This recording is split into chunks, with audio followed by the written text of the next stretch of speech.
I didn't say anything.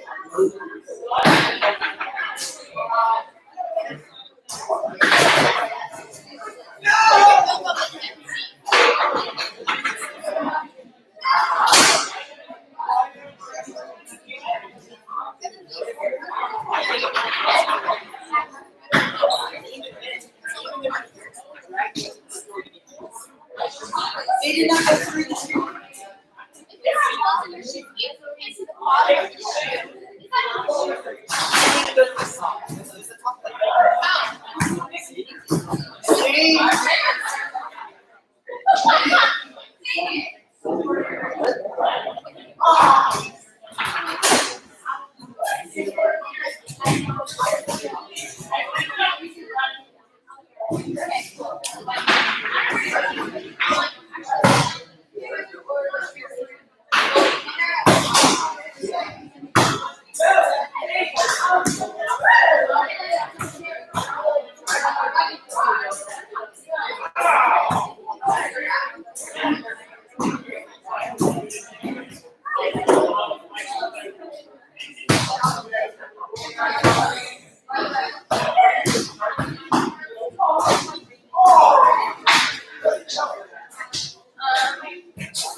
Hey guys, happy Wednesday. I'm glad you're online with us. We are going to have a really, really good night. Miss Susan's going to share in a little while. Jess is going to be leading worship, which we're excited about.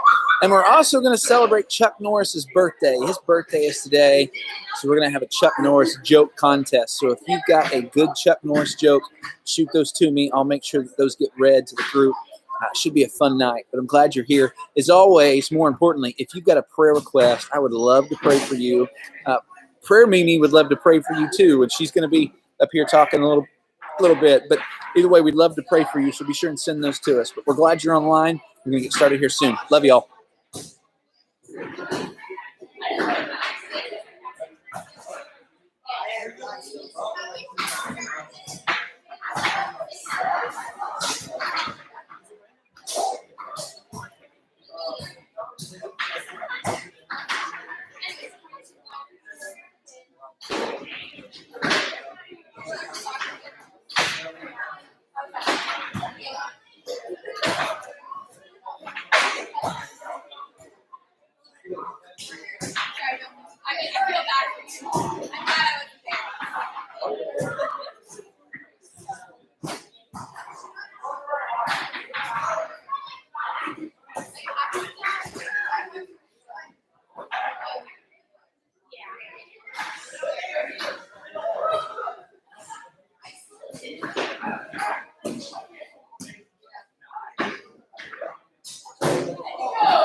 Nobody wants to sit by Sam? By Sam, man. Sam's got a whole row to himself. Oh, that's good. All right, guys. Listen, I'm glad you're here. We just have people trickling in. Some of you coming home from choir practice. Oh, yeah, that's the other. Like, see, the lights. When you turn the lights on, they like are doing this disco thing. Oh, good. You fixed them. Oh, there's a button that does that. Is it? Okay, cool. This is why she's in charge of the lights and I'm not. Awesome. Yeah, the other day I couldn't figure out why they were just doing the disco thing. I don't need the disco thing. That's good. Good work. Okay, glad you're here. We're gonna lots of stuff we're gonna cover tonight. Prayer meeting is here. Miss Susan. There's Miss Susan. She's actually fixing to talk to us first. She wants to share some stuff about y'all praying, or her praying for y'all, and then we're going to do some announcements. Jess will lead worship tonight. We're also going to play a game. I'm going to tell you what the game is. You can look for this, but still listen to Miss Susan while she's talking. Today is Chuck Norris's birthday, so we're going to have a Chuck Norris joke off. He's still alive. Chuck Norris will live forever. Actually, I want to say he's 74, but we'll look that up. Yeah. He's old. Yeah, he's old, but he can still beat us all up, undoubtedly. So anyway, if you're unfamiliar with who Chuck Norris is, I'm going to show you a video of how great Chuck Norris is. Like, he's legitimately pretty sweet. Say again? He's 81. He's 81. Dang. All right, well, there you go. I'm 7 years old. Still, I would not fight Chuck Norris. Anyway, we're going to show you Chuck Norris video, but if you want to Google the best Chuck Norris jokes, or if you know one, we're going to do Chuck Norris joke off here. Again, Jess will lead worship, and then girls, we've got a special lesson. It's not just for the girls. There's actually a lot of good stuff you guys are going to learn too. But anyway, it's going to be a fun night. So, Miss Susan, come and talk to us and share your thing. You can use the mic if you want, or you can just talk to us like this. Take your pick. No. Come on in, everybody. Welcome, guys.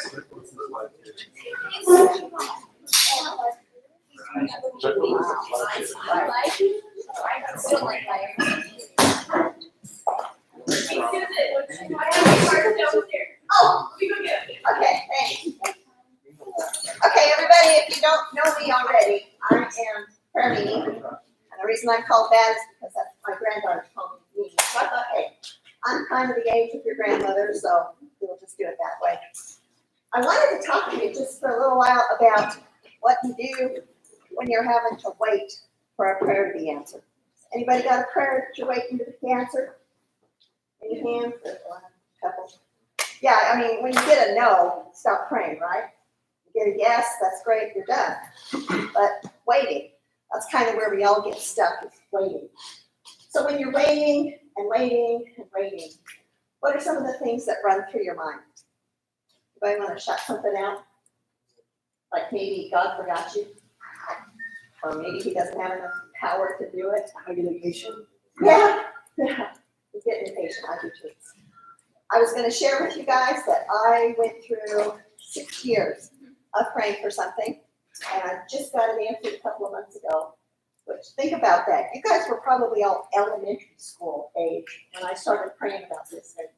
And I went through a lot of the questions about why God, why am I waiting, what's going on here. And the thing that's real interesting is Satan doesn't want you to pray. Because if you're not tapped into the power source, which is God, you're not going to get anything done, right? So he's going to try to discourage you in every way possible by like saying, God doesn't love you, God doesn't care, he's forgotten about you. Why don't you just give up, stop praying? It's not worth it. So be aware that you're going to hear that, but please just keep praying.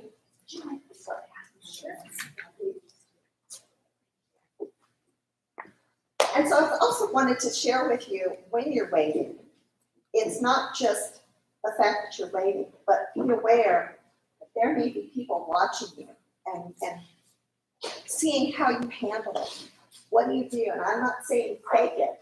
You know, if you're frustrated or irritated, I was there many, many times. Pray about that. But people are going to say, gee, is his or her God, is it really real? Or is she just a lot of talk?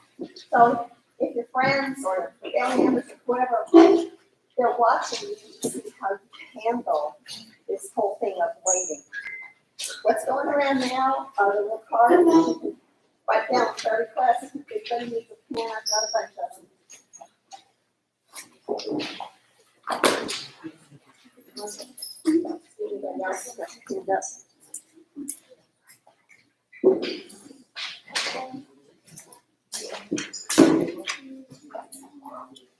So I would really like to pray with you guys about stuff that's going on in your life.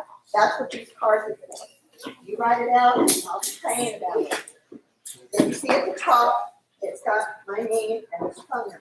That's myself.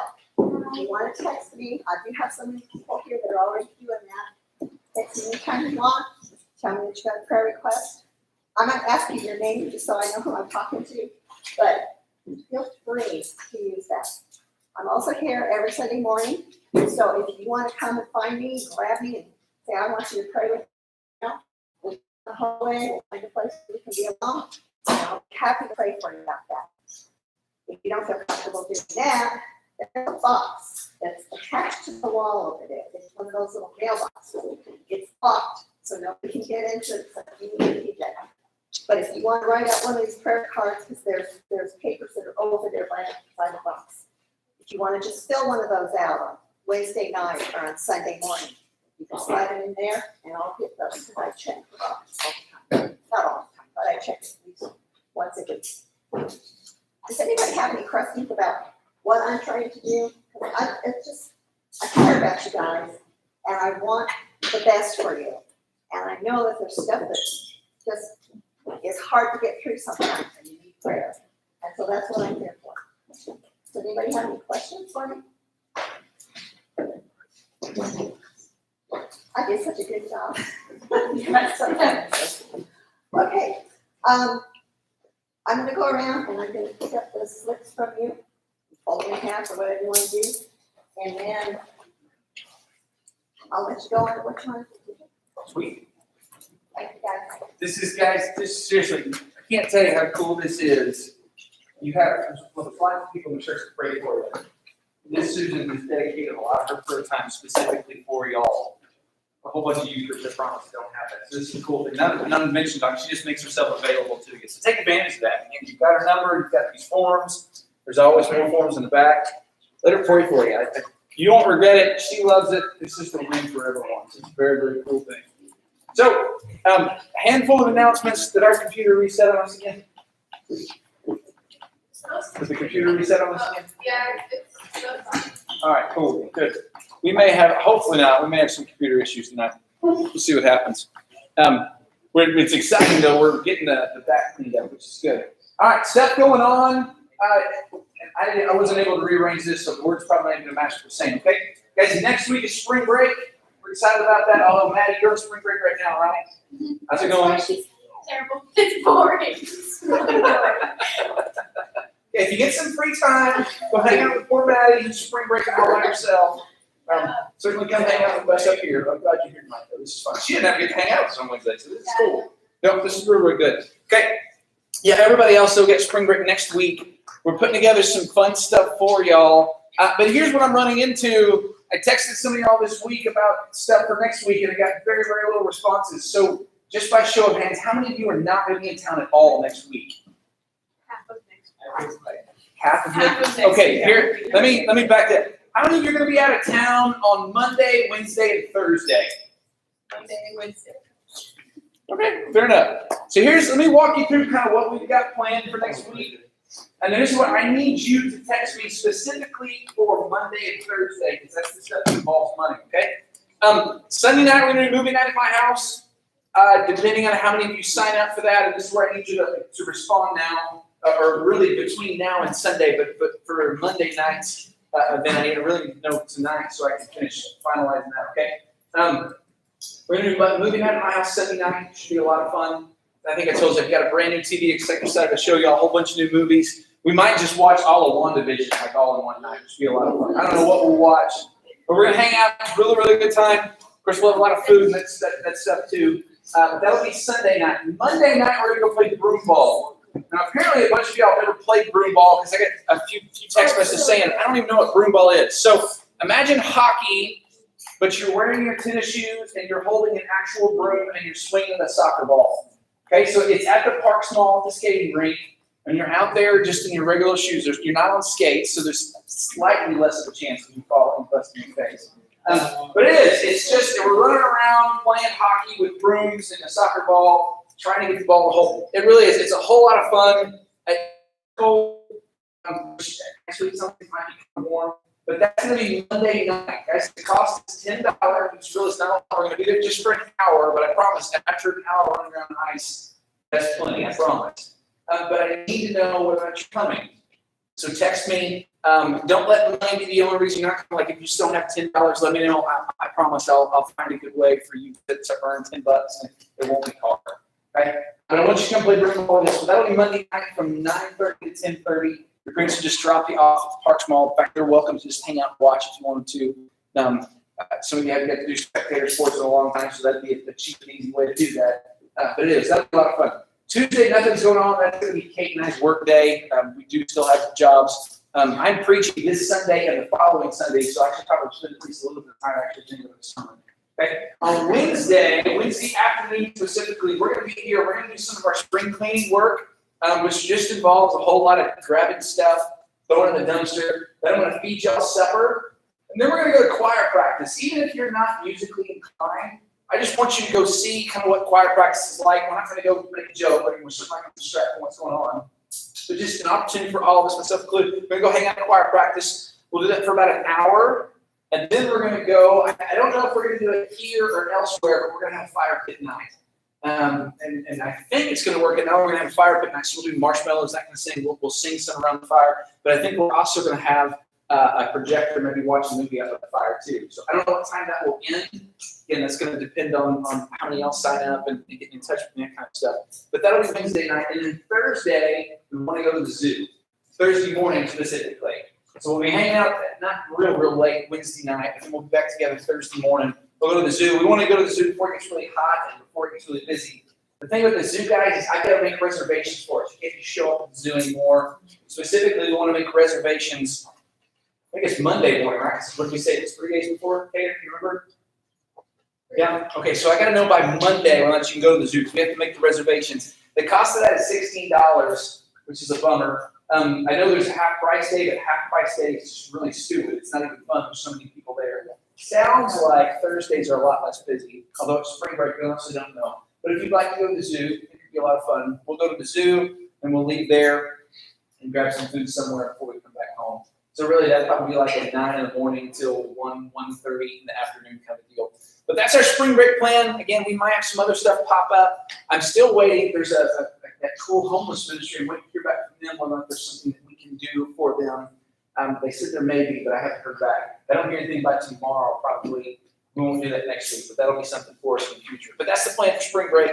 Should be really fun. Again, I just need to know from y'all whether you can and want to come. So text me. If you call me, if you text me and say, hey, we're going to movie night, don't want to do anything else, that's fine. Let me know what you want to come to so we can kind of finalize some numbers, specifically, especially those things that we have to not charge money for, but we have to spend money for to secure your spot, and then we'll go from there, okay? All right. I want to have a Chuck Norris joke off. Did you find some Chuck Norris jokes? Yes, ma'am. Did I miss anybody? Oh, yeah. Nathan's got one still? Cool. Did I get them all? One more there. So very cool. Good. Actually, you know what? Pull up some YouTube videos called Chuck Norris Kicks Everything. I know it sounds silly, but it's a pretty fun video. Hey, drop and see right so.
Wait for it.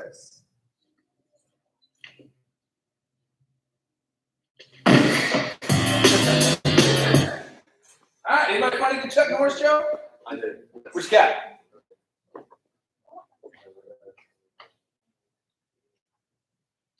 Okay, you don't know what I'm talking about with Chuck Norris. Anybody not know what I'm talking about with Chuck Norris jokes?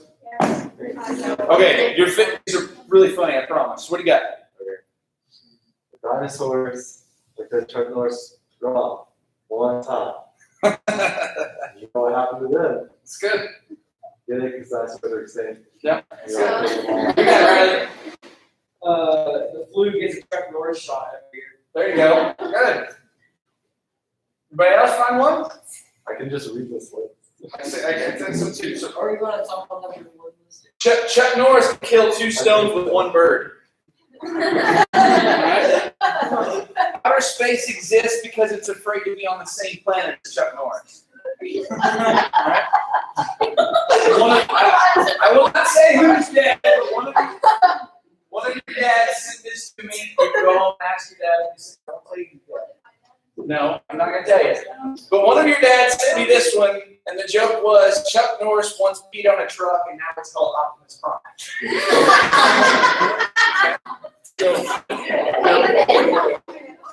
Who's got? Say it again, man. Say it again, man.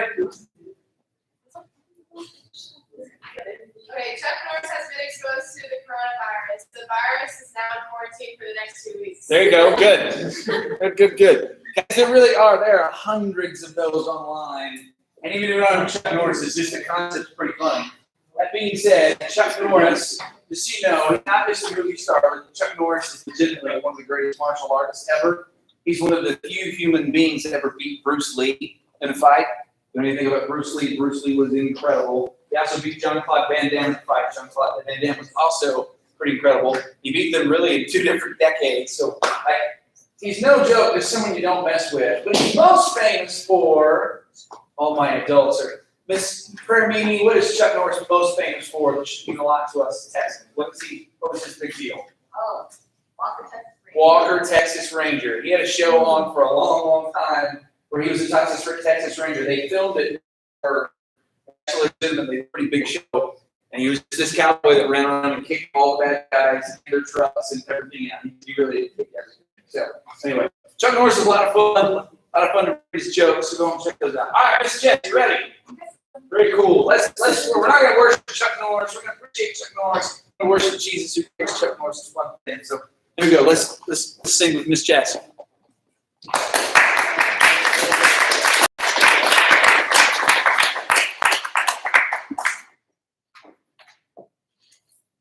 You can like stand or sit or whatever.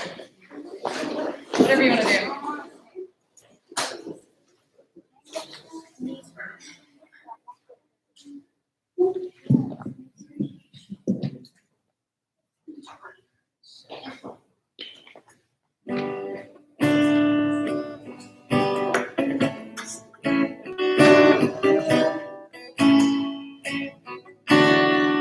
Christ alone, my hope is found.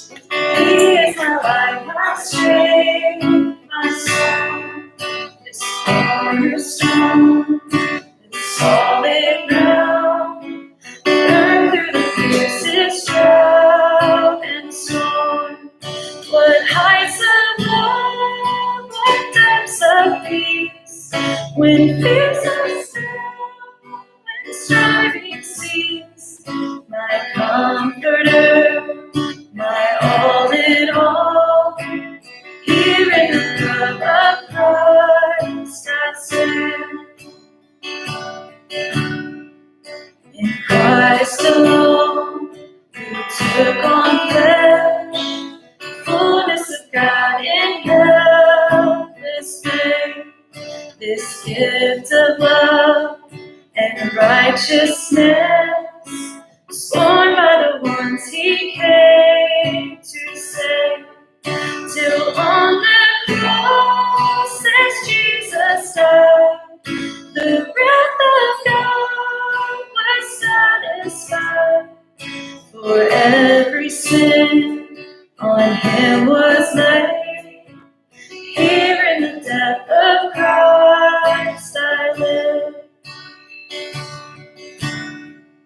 There in the ground His body lay, light of the world by darkness slain.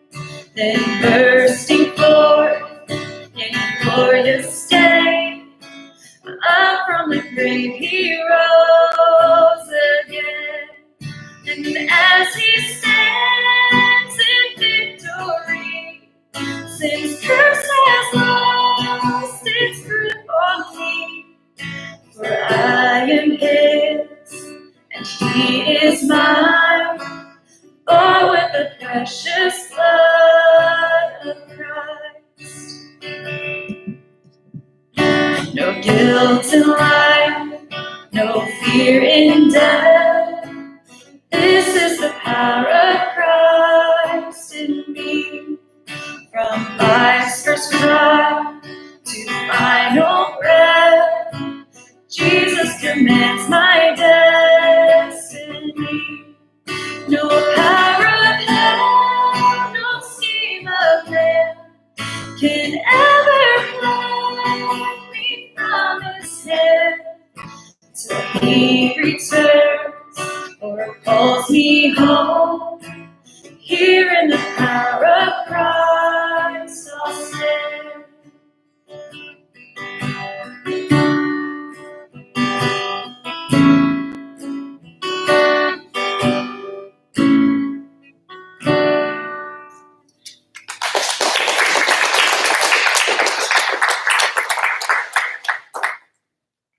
If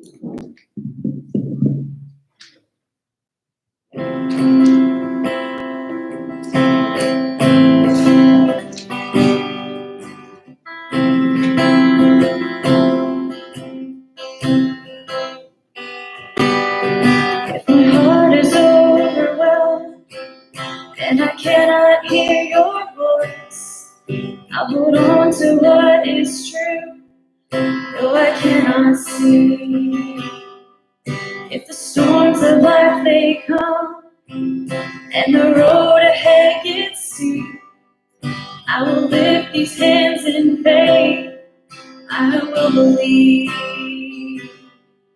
I remind myself of all that you've done and the life I have because of your Son. Love came down and rescued me. Love came down and set me free. I am yours. I am forever yours. Mountain high or valley low, I sing out, remind my soul that I'm yours. I am forever yours. My heart is filled with hope, and every promise comes my way. When I feel your hands of grace rest upon me, staying desperate for you, God. Staying humble at your feet, I will lift these hands and praise. I will believe. I remind myself of all that you've done and the life I have because of your Son. Love came down and rescued me. Love came down and set me free. I am yours, I am forever yours. Mountain high or valley low, I sing out, remind my soul, I am yours, I am forever yours. I am yours, I am yours, for all my days, forever I am yours. I am yours, I am yours, all my days, Jesus, I am yours. I am yours, I am yours, for all my days, forever I am yours. I am yours, I am yours, all my days, Jesus, I am yours. Love came down and rescued me. Love came down and set me free. I am yours, I am forever yours. Mountain high or valley low, I sing out, remind my soul, I am yours, I am forever yours. Pray with me. God, thank you for today. Thank you for this time. Thank you that we can worship you. Thank you, Lord, for how you're moving in our lives. And thank you for what you've already done for us. Be with TJ as he speaks, and just let us follow you more. In Jesus' name I pray. Amen. So just thanks.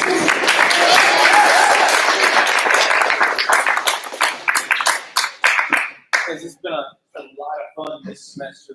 All sorts of y'all leading worship in various ways.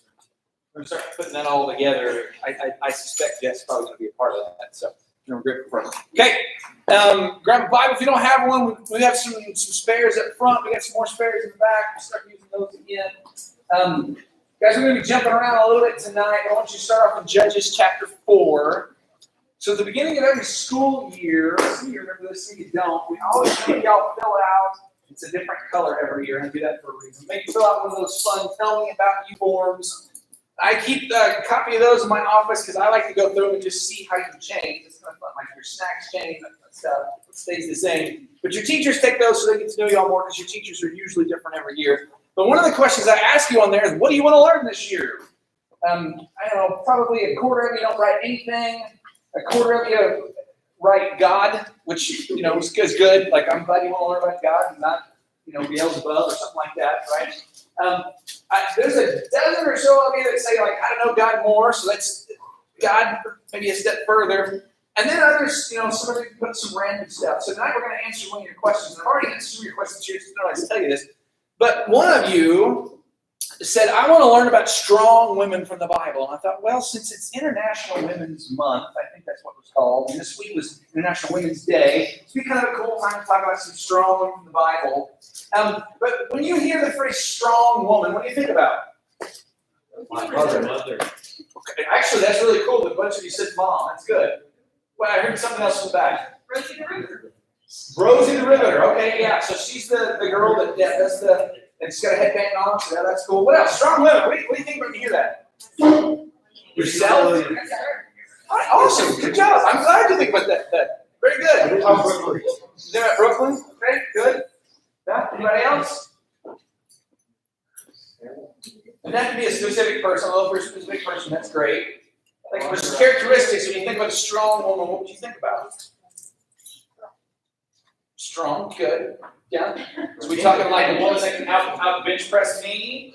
Are we talking about like what kind of strength are we talking about? Strong mind. Strong mind. Good. Barely what? Humility, independence, kindness. Okay. Cool. Good. What else? Spiritual strength. Spiritual strength for sure. Modesty. Modesty. Modesty. Okay. Very cool. So just strength to stand up for what you believe in, kind of stuff, right? Think anything else? So we're going to look at 3 different women tonight, and each one displayed. Well, I'm sorry, Nathan, what you got?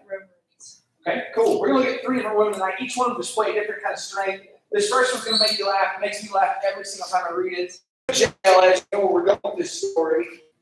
They're going to give you the background on Judges chapter 4. The whole book of Judges is all of this incredible cycle where the people of Israel, they've been set free, they've conquered most of the promised land, and they're living free, and then they start to make really bad choices, and so somebody comes in to invade them, and then they live in subjection to another group of people, and each time they get subjected, it always lasts longer. But they live in slavery for so long, and then they go, hey, I remember God, like He used to take care of us. Hey, God, help us. And then God sends someone to set them free. They go to war, they get set free, they live free for a little while, and then they repeat that entire process, and it happens over and over and over and over again. So the book of Judges is where we learn about Gideon, learn about Samson, the other 2 really famous ones. And then there's the left-handed dude that stabs the guy who's so fat that the sword stays in his belly. That's always a fun story to look at. And the guy escapes through the pooper. That's pretty funny too. We're not going to look at that one tonight. Some of you are going, I want to hear that story. We'll talk about that. Maybe we'll talk about that next week over the fire. That sounds like the appropriate time to talk about that. Tonight we're going to talk about a girl who saves the day. Actually, really, it's 2 women. We're going to focus on the one. She starts off with a woman named Deborah, and she's the prophetess of the nation of Israel.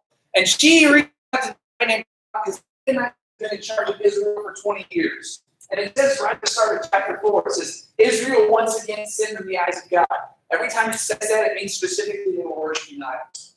They stopped worshiping Yahweh and they began to worship some other false god. Sometimes it was literally just a little trophy made out of wood. Other times it was pieces of iron that other nations around them were worshiping. But either way, they're worshiping idols, so Israel did that. They lived in subjection for 20 years. And Deborah is the prophetess now, and she goes to this guy named Barak, and she says, hey, Barak, God has told you, it's pretty interesting how she words it. You can see this in verse 4. The Deborah prophetess, the wife of Lapidoth, was judging Israel at the time. She used to sit in the palm of Deborah between, she had a tree named Deborah, that's pretty cool, between Ramah and Bethel. When the hill country of Ephraim and the people of Israel came up to her for judgment, she sent and summoned Barak, the son of Abinoam. I'm going to say these names completely wrong. Kadesh, Naphtali, and said to him, has not the Lord, the God of Israel, commanded you, go gather your men at Mount Tabor, taking 10,000 of them from the people of Naphtali, the people of Zebulun. Okay, so she calls it Barak. She doesn't say, hey, God chose you to go lead an army. She says, dude, God's been telling you to go get an army. Why aren't you doing that? Which means what? He's not obeying God. What's he probably doing? He's obviously ignoring God. He's probably going, he's saying, I don't want to do that. That doesn't sound fun. He's probably going, I'm scared to.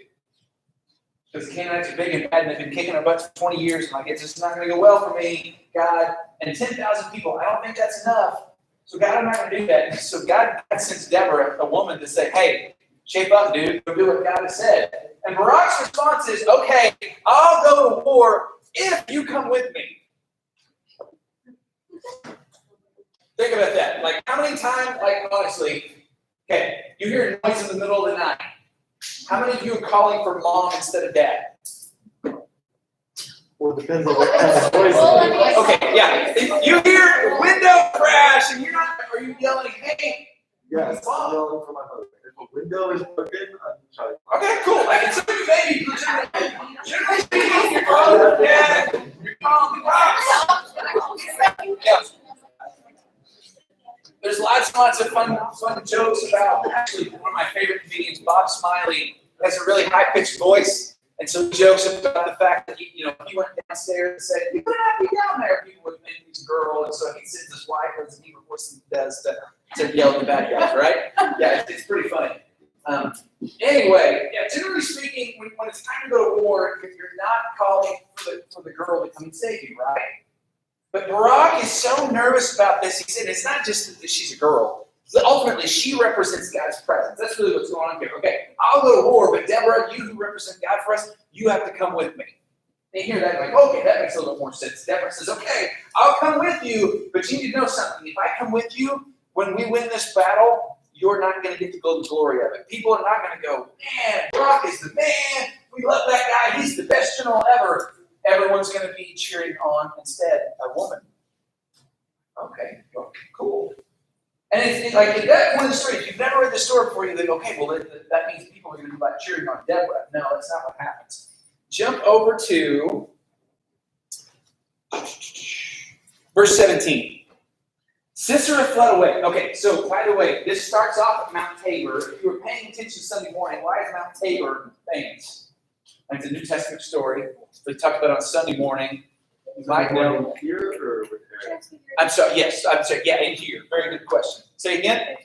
Yeah, this is the exact same mountain that Jesus transformed that we studied on Sunday. That same mountain. So Barak, this is where he assembles the troops, and then they go running down the mountain at the Canaanites. So they start this battle, and amazingly, the Israelites win. I say amazing, that wasn't amazing. God said this is going to happen. I'm going to help you win. And they did. So now the Canaanites are fleeing. Specifically, Sisera, who's the general of the Canaanite army, he's running away. Right? Honestly, when I read the story, I think a little bit about Santa Anna, which is exactly what Santa Anna did. Whenever the Texas Medic San Jacinto dude like took off, tried to hide, literally put on like a regular soldier's uniform trying to hide.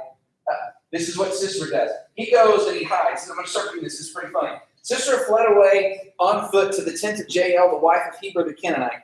Okay? Not an Israelite. He thinks, hey, this is probably a safe space, right? So he goes to this tent. There was peace between Jacob the king, Hazor, and this man. He says to Jael, come out and meet Sisera. And he said, turn aside, my lord, turn aside to me. Don't be afraid. So this is Jael talking to him. Hey, yeah, come on here. It's cool. I'll hide you. This woman's awesome, guys. This is so good. So he turned aside into her tent, and she covered him with a rug. And he said to her, hey, please give me a little water to drink, for I'm thirsty. So she opened a skin of milk to give him a drink and covered him. It's like she literally, she puts him to bed and gives him some warm milk to drink. I'm like, wow, this is the sweetest lady ever. It almost kind of sounds like grandma. Man. I don't know how old Jael is, but this is awesome. So she puts him in bed. She covers him up with a rug. So the idea is like she's trying to hide him, which is kind of funny. Like if you walk into a house and there's a lump in it, you're looking for something and there's a lump in the rug, you're probably going to look there, right? But that's what she hides him under the rug, gives him something to drink. He goes to sleep. This is so good. Oh, and he says, hey, do me a favor. Stand at the opening of the tent, and if anybody says, is Sisera here, tell them no. Sure, no problem. Right? Look at verse 21. But Jael, the wife of Heber, took a tent peg and took a hammer in her hand, and then she went softly to him and drove the peg into the temple of his head until it went down into the ground while he is laying fast asleep from weariness. Do not mess with this chick. Right? No, like, and I was like, I've read this before a lot of times. Until today, I never noticed like the specific wording was she took the tent peg and drove it in the ground. It says it until it was in the ground. That meant she hit the thing more than once. Like she's boom! First time the dude's dead, she's like, no. Boom! Boom! Boom! Boom! And then she just leaves you. And she walks outside and she says, hey, I got him! Here you go! Anyway, like it's an entire army is chasing this dude.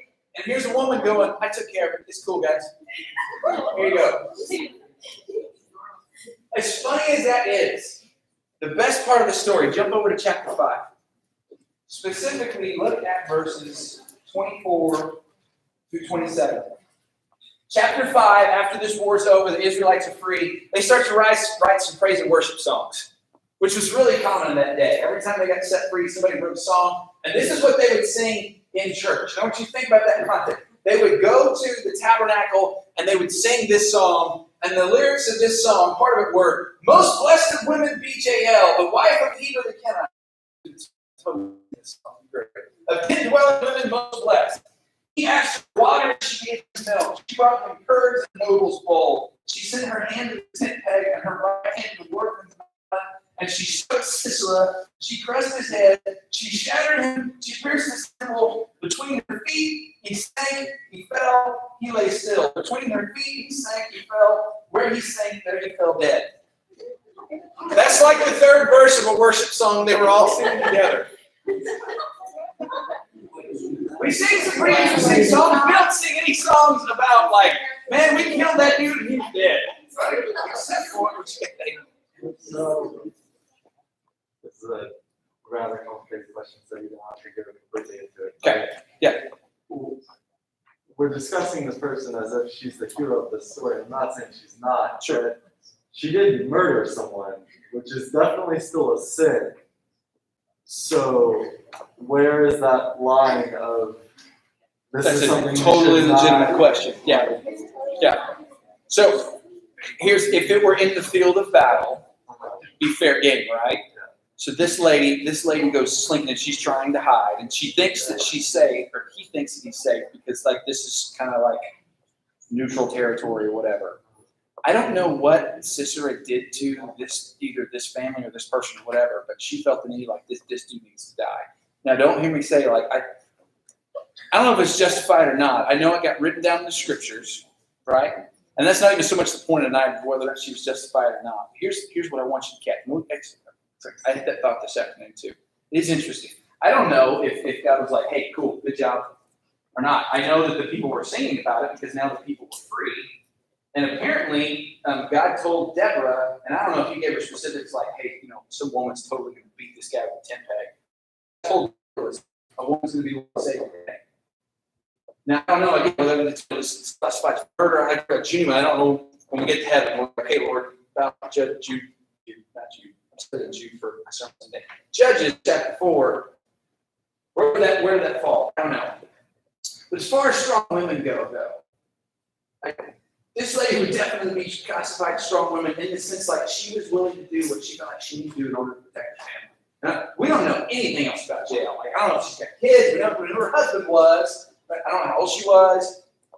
It sounds like she just mentioned kids in the house. Doesn't mean there weren't kids in the house. I have no idea. I just know that she took a step out to take care of her country. And she gets honored even in song. Really, maybe the funniest worship song of all time. I take that back. The song about the dude that gets the sword stuck in the stomach is pretty funny too. But it's just interesting. Like she was willing to protect her home. That's kind of a cool thing, right? Even to step up and try to protect her country. That's pretty fascinating. All right, now jump over to 1 Samuel chapter 25. Totally different, strong woman, but a pretty interesting story. What do y'all know about King David before he was King David?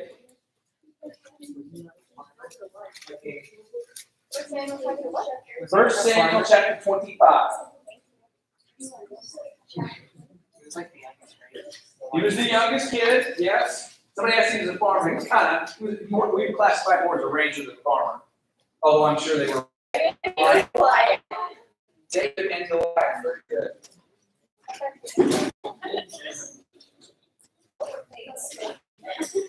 Who also killed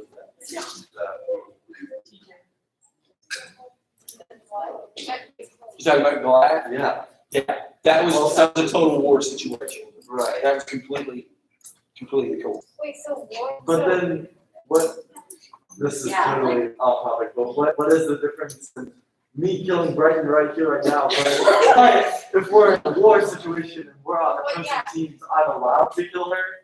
Is it like Defending their country, yeah, if you guys are on the opposite ends of it. Now, what I genuinely don't know, guys, is like when you get to heaven, if you fought in a war, like is your, depending on the soldier you're talking to, they would call it your kill count. It's literally what they call it. Yeah, is that helping with you? Like, Well, you still killed those people. you did kill those people. What's justified? Like, what kind? Like, say, like, how is it? Because that's all perspective. Like, Yeah. if I'm fighting France, if America's fighting France, right? Both sides think that they're right. That's why we're in That's war. why it's So, war.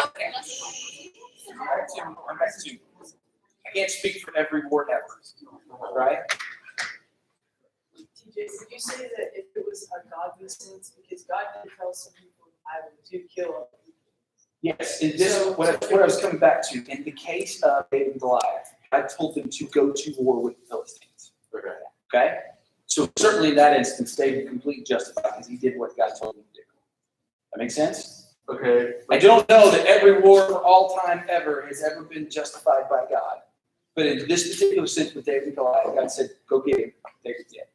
So then, in a sense, God can justify sin because he said No, it's okay to do it. it's not, for starters, when God says to do something, it's not sin. But Murder, listen, murder is the taking of innocent life. There's a difference between killing someone and murder. So then killing someone is not a sin. No. Murdering is someone is the taking of an innocent life. So like again, a war scenario, specifically when God says, hey, go to war with these people, that's not murder. In fact, chances are really good when God says, not even chances are really good.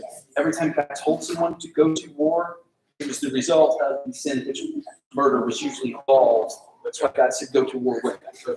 Goliath was absolutely murdering people, as were the Philistines. Okay. Yes, sir.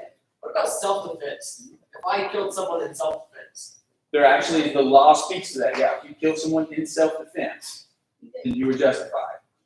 Yeah. what if they lie about my self-defense? Like, what if they're lying? And people lie all the It's time. a psychopath. Hey, guys. Woo! Okay, That's not off topic. that's okay. People lie about the stuff they do all the time. If you're genuinely defending yourself, it was justified. Okay? Now you can lie and say, no, I was defending myself. Well, the video camera says you weren't, right? What if there's no defending yourself? That's what, yeah, that was the other thing. There was a big deal, stay with me. A big deal in the Old Testament when you bring someone to trial, there was a big deal made about there always had to be 2 or 3 witnesses, which was tough because there wasn't always 2 or 3 witnesses. That's actually, again, a lot of our They could legal get them systems. to lie about being here. They could really get them to lie about it. I know they get people lying. Lie is always been a thing. Right? Okay, come back to me. Holy crap. Anyway, I we're here, guys. We weren't even going to talk about David and Goliath tonight. I walked into that myself. Good questions. There's this lady named Abigail. All right, in between when David killed Goliath and when he became king, there was this period of time when he was having to run from his life. Because King Saul hated him. Because what happened was, after David killed Goliath and got really famous, and they literally sang songs, wrote songs about him, and Saul got jealous. I don't like this kid. David was literally a kid. I don't like this kid getting more attention than me, right? And so for a while, they lived in the same house together, and it was fine, and just the more things went along, the more success David had, the more jealous Saul got. So Saul literally started throwing spears at David twice, once at dinner time. That's what ended dinner really quick. Saul throws a spear at David. Saul also threw a spear at his own son. So at least 3 times. I think it's kind of funny. Apparently Saul ate dinner with a spear in his hand. So that's kind of weird. Anyway, David's on the run. He's hanging out with a bunch of dudes. That were we call them vagabonds. They were other guys, just nobody wanted around, but they all like King David. They called him David's mighty men, and they hung out outside of town, and they would just protect whoever they're around, because there were always people coming after not only David and his crew, but also the Philistines were constantly on the attack, because this is after David killed Goliath, and even though Goliath was gone, still a lot of Philistines that were constantly like, hey, we want our power back, so they were constantly trying to creep on Israel. So David and his men were just defending Israel, protecting land. So they hung outside of this guy named Nabal's region. Nabal was a pretty wealthy dude. His name, by the way, means fool. Not a great name. I don't know why his mom named him Nabal, but that's what his name meant. Actually, foolish. Nabal has a lot of land. He's a pretty wealthy dude. David and his guys are hanging around not far from Nabal's land. And they frequently, when invaders would come to invade Nabal's area, they would send those guys away. But one day, and it says they were getting ready for a feast. I don't know which the feast it was, but it's time for one of Israel's big feasts. And so David sends some of his men to go talk to Nabal and says, hey, I know it's feast time. You're probably going to have a pretty good spread. Would you be willing to share your feast with us? Because, we've been protecting you. We're pretty hungry. Like, this seems pretty reasonable. We're protecting you. Like, you could share your food, right? It wouldn't be a big deal. And you would think Nabal would go, well, yeah, of course. Because, again, David's a pretty famous guy, and he's been doing good work for him. Well, Nabal, instead of saying, yeah, I got your back, man, come on over, Nabal says, who's David? And it might, when you read that at first, you're like, okay, like he just doesn't know who David is. But then he says, who is the son of Jesse? Oh, no, you know exactly who David is. And then he goes to say, I'm not sharing with you. I'm not sharing with you men. I don't care what you've done for me. Go away. All right? Now, perfectly within his rights to do that, right? It's not particularly nice, but like he doesn't have to share. No one's forcing him to share. Would have been good for him to. So he sends his messengers back to David. The messengers go back to David, and they say to him, hey, Nabal said no, and Nabal kind of made fun of you, and this is just not good. David, I left off an important fact. The start of the chapter says that Samuel, who was kind of David's mentor, died. And that really is an important bit of information. And when you hear David's response, that maybe will make a little bit more sense. When that happened, and these guys came back and they said, hey, Nabal said no, so let's go away. David freaks out. And he says, oh, no. Everybody, he literally says, everybody get your sword. We're going to go take these guys out. And David rounded up 400 dudes. Everybody got a sword, and they started charging towards Nabal's countryside. Well, here's the deal. Here's Abigail. Abigail is the wife of Nabal. And one of their servants went to Abigail and said, listen, and they speak really poorly of Nabal. I say poorly of Nabal. Maybe it's just truthfully. They say frequently in there, listen, your husband, he is not a nice man. One of them refers to Nabal as worthless. That's beyond just speaking truthfully, right? And he says, look, David's men just showed up, and they asked for some food, and your husband told them to go away. And now we're getting word that like David and his men are coming here to come fight. So what do? She's the woman of the household. Abigail rounds up a bunch of food and a bunch of drinks. She gets bread, she gets wine, she gets not raisins, but figs, just all sorts of stuff. And then she already has 5 sheets worth of meat already prepared, probably for the feast that's getting ready to happen. And she rides out with all this stuff with a couple of her servants and literally gets in between this, imagine 400 people, all with swords. And you picture it in your movie, you see the movies guys with swords and they're swinging and they're just ready for war. I don't know that it always played out like that. But they're riding hard toward the ball and she gets in between them. And says, whoa, whoa, whoa, whoa, whoa, whoa. I don't know if she maybe held up the meat, but she got in the way. And she begins to talk to David. And David, he is angry, just seething. And she says, David, my Lord, and my husband was unkind. He was brutal. He was mean. He totally should have shared with you. I'm so sorry. Please forgive him. I'm asking you on his behalf. Please forgive him. Please stop this. And she even goes so far to say, by the way, if you kill him, that's blood guilt on you. You're not justified in killing him. My husband's being a jerk towards you. It's not worth killing him. You don't want that sin on your hands. Please stop. And you sort of see David just sort of melt in the passage. He's like, man, you know what? You're so right. I would be completely guilty if I would have killed your husband. And she even said, like, the plan was, I wasn't just going to kill your husband. We were going to kill, like, every man in your house.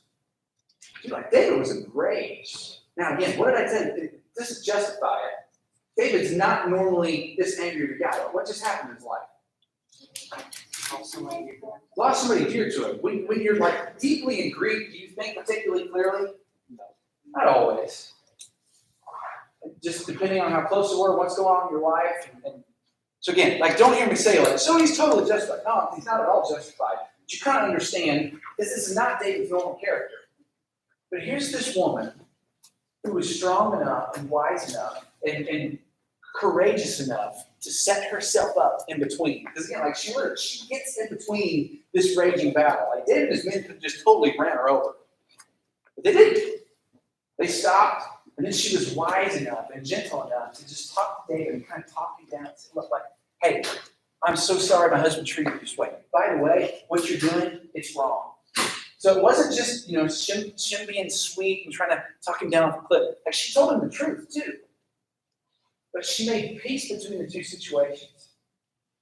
I think that's pretty amazing. Again, and that's something we can all learn, whether you're male or female. Being willing to be, Jesus called it being a peacemaker, right? Matthew chapter 5, blessed are the peacemakers. She set herself up. Now, again, part of it, she's defending her family, defending her home, certainly.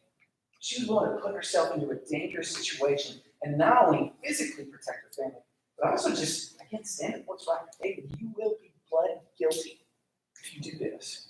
Just speak the truth. That's an amazing thing. Really, really cool aspect. Last one I want you to look at. Jump over to 2 Timothy chapter 1. Oh man, it's 7:32. Here, I'll tell you real fast, the last one. There's a lady named Lois and a lady named Eunice. That was the mother and grandmother of Timothy. You know the one thing it says bye guys. See you later. The one thing the scriptures say about these two ladies, very, very simply, they great faith. Specifically, their great faith that they taught their son and grandson Timothy to. Now, Timothy has a couple of books in the Bible, the New Testament named after him. Everybody know why? There were letters written to him. Paul wrote them. Why was Paul writing to Timothy? Wasn't Timothy like his little mentee or something? Timothy was one of Paul's mentees, but he wasn't just some random dude. He was actually a pastor. Right? First and Second Timothy, specifically 2 Timothy, is the last letter, at least that we know of, that Paul wrote. These are some of the last words that Paul wrote. He's talking to Timothy. Timothy's a young guy, and he's saying to Timothy, actually, he says specifically in this book, like, hey, I'm about to die. So here's some final things you need to know. Specifically, when you're pastoring people, here's how you need to take care of them. But he starts off the whole book by saying, hey, man, I've been thinking about your mom and your grandma. And they were really good, godly, faithful people. Here's the thing. Timothy's dad wasn't a believer. Timothy's mom was. And Timothy's grandmother was. We know in that day and age, chances are really, really good. Because we don't know a lot of what they were doing. Chances are really, really good. These two ladies didn't work. They were homemakers. But they took the time to invest in Timothy, even though, and chances are really good whenever Lois, Timothy's mama, got married. She probably wasn't a believer either. That happened a lot, particularly in her day. It still happens a lot now. She became a Christian, her husband didn't. She remained faithful, not only to her husband, but also to Jesus, but she made sure that her kids knew the truth. And that is whenever Paul finds Timothy, years later, when he's not so much a little boy anymore, it says that Timothy was a young man that was incredibly wise and loved Jesus dearly. Learn about that in Acts chapter 16. The point is, women are amazing. God has made women do all sorts of cool stuff.